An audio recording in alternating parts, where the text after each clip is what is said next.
Welcome friends, welcome to my channel travel with Pranab. এবার হিমাচল ভ্রমণের নবম দিনে তাবো থেকে আমরা এগিয়ে চললাম কাজার দিকে। পথে দেখে নেব তাবো মনাস্ট্রি, ধনকার মনাস্ট্রি এবং মুদ ভিলেজ। নবম দিন সকালে আমরা হোটেল থেকে রেডি হয়ে একেবারে বেরিয়ে পড়লাম। প্রথমেই চলে গেলাম 1000 বছরের পুরনো তাবো মনাস্ট্রিতে। তাবো মনাস্ট্রির মূল মনাস্ট্রি কিন্তু মাটির তৈরি। চারিদিকে ঘুরে ঘুরে আমরা দেখতে থাকলাম তাবো মনাস্ট্রির অনিন্দ সুন্দর রূপ। মুগ্ধ হতে থাকলাম এর প্রাচীনত্ব এবং এর বিশেষত্বতে।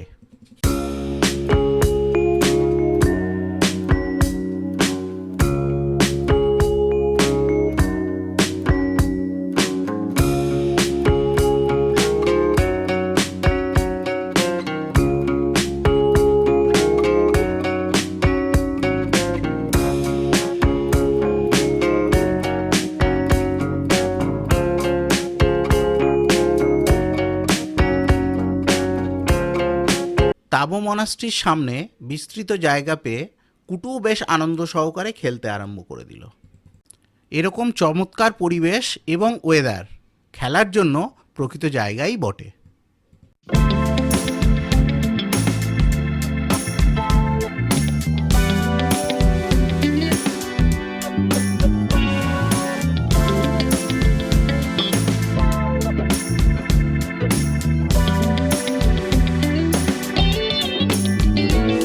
তাবো মনাস্ট্রির পাশের আপেল বাগানও কিন্তু খুব সুন্দর এবং এখানেও খুবই সুস্বাদু এবং রসালো আপেল পাওয়া যায়। তাবো মনাস্ট্রি থেকে বার হয়ে স্পিতি নদীর ধার বরাবর আমরা এগিয়ে চললাম আমাদের পরবর্তী গন্তব্যের উদ্দেশ্যে। এখানে বলা প্রয়োজন, নাকো এবং টাবোর আপেল কিন্তু কিন্নর কৈলাস অপেক্ষা আরও বেশি উৎকৃষ্ট জাতের। ধানকার মনাস্ট্রি যাওয়ার আগে আমরা নেমে পড়লাম স্পিতি রিভারের ধারে।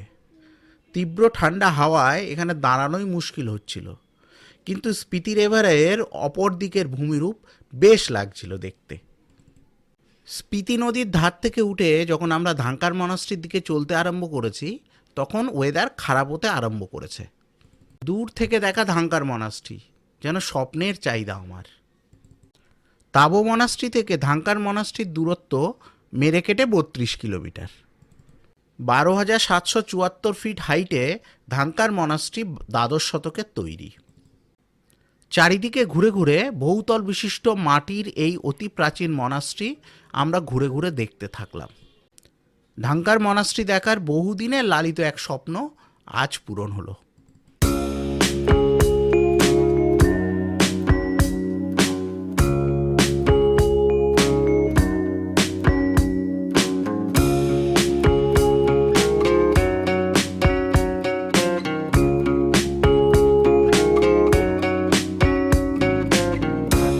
ধানকার মনাস্ট্রি দেখে আমরা মেঠো পথে নামতে আরম্ভ করলাম, আর দূর থেকে দেখে নিলাম স্পিতি এবং পিন রিভারের সঙ্গমস্থল। আমাদের পরবর্তী গন্তব্য পিন ভ্যালির মুদ ভিলেজ। ধানকার মনাস্ট্রি থেকে মুদ ভিলেজের দূরত্ব 50 কিলোমিটারের কিছু বেশি। আমরা চলেছি মুদ ভিলেজের দিকে, পিন ভ্যালি। আর এই যেটা বলছিলাম, বাঁদিকের ভূমির রূপ এটাও খুব সুন্দর। স্পিতি ভ্যালির পাশে উল্টো দিকে রাস্তা দিয়ে আমরা চলেছি পিন ভ্যালির দিকে। আর এই দিকে খাড়া পাহাড়ের পাশ দিয়ে আমাদের রাস্তা। এখানকার ভূমি প্রকৃতি অসাধারণ, অনন্য, অসাধারণ। এই সাইডটাও খুব সুন্দর দেখাচ্ছে। এই দিক দিয়েই আমরা আসলাম, রাস্তার উল্টো দিক দিয়ে। আর সামনে ধুলোর ঝড় বইছে, যেন প্রচণ্ড হাওয়ার বেগে আমার অ্যাকশন ক্যামেরা ধরে রাখতেও সমস্যা তৈরি হচ্ছে। আমরা একদম পিন রিভারের পাশ দিয়ে চলেছি। আর এই দিকের ভূমি প্রকৃতি কিন্তু স্পিতির যে নর্মাল ভূমি প্রকৃতি তার থেকে সামান্য হলেও আলাদা। কিছু হালকা গ্রিনারিজ কিন্তু আমরা দেখতে পাচ্ছি চারিপাশটায়। আর পাশ দিয়ে চমৎকারভাবে পিন নদী বয়ে চলেছে। আর পাহাড়ের উপরে যে ঘাসের ছিটে সেটাও দেখা যাচ্ছে। একটু ভূমি প্রকৃতি একটু অন্যরকম, দারুণ দেখাচ্ছে। আর সামনে এটা তো জমাট বাঁধা মেঘ। মুদ ভিলেজ এখান থেকে হয়তো আর 7-8 কিলোমিটার আছে। এখানে নেটওয়ার্ক নেই, কিন্তু এখানে চারিপাশের প্রকৃতিটা কিন্তু চমৎকার। আর রাস্তা হচ্ছে, এবং এখানে যে রাস্তার উপর দিয়ে যাচ্ছি সেটাও সদ্য তৈরি হয়েছে, সেটাও বোঝা যাচ্ছে। আর সামনে এই যে চমৎকার দৃশ্য, অসাধারণ সামনের দৃশ্য। ওহ, সামনের দৃশ্য সত্যি মনোমুগ্ধকর। রাস্তা মোটের উপর ভালো, কিছু কিছু জায়গায় খারাপ প্যাচ আছে, কিছু কিছু জায়গায় হচ্ছেও। সামনের বরফাবৃত পাহাড়ের পিকগুলো দেখা যাচ্ছে। আমরা এই মুদ ভিলেজে একটু খাওয়া দাওয়া করার জন্য বসলাম।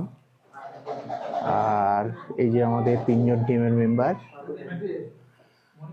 ঠান্ডা বেশ, কিন্তু এই জায়গা থেকে বেশ গরমই লাগছে।